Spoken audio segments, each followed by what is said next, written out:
This is SportsCenter. I'm Chris Berman. Let's get straight to the action.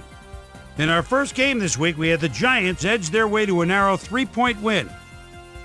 Jake the Snake Plummer threw for over 200 yards and helped his Broncos beat the Panthers. In a long-standing NFC rivalry, we had the Cardinals pick up win number 2. Andre Woolfolk stepped it up this week and gave his team some added firepower for the win. Right by Lady Liberty in New York, we had the Jets lose by 6 points. Over in Raljean, Maryland, we had the Redskins lose by a 12-point margin. Jaguars, Chargers.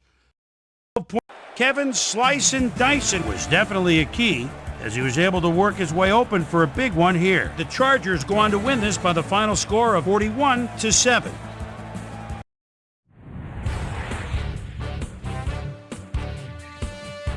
The Buccaneers went to the air for over 350 yards in their win at New Orleans.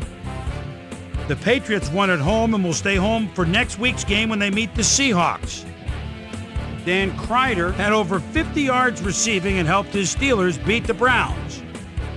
In an NFC West matchup, we had the Rams win their 4th game of the year. Zakeem stepped it up this week and gave his team some added firepower for the win. Vikings, Texans. David Carr. Mark signals at the 24-yard line. Do they go to the end zone here? Takes a little extra time at the snap. Good pocket, slings it. And a perfect timing pattern for a touchdown. The Texans win this one by the final score of 21-17.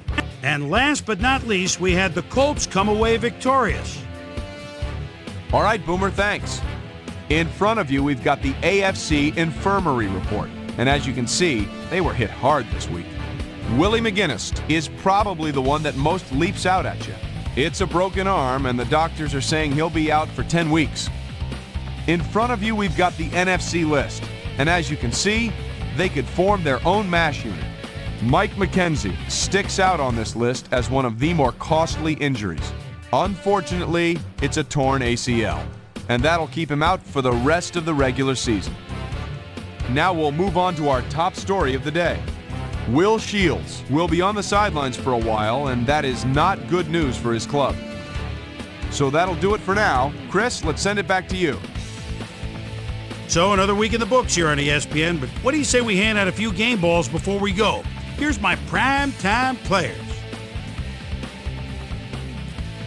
That'll do it, sports fans. I'm Chris Berman, and thanks so much for joining us here in the Bristol studios. We'll see you next week right here on ESPN, the worldwide leader in sports.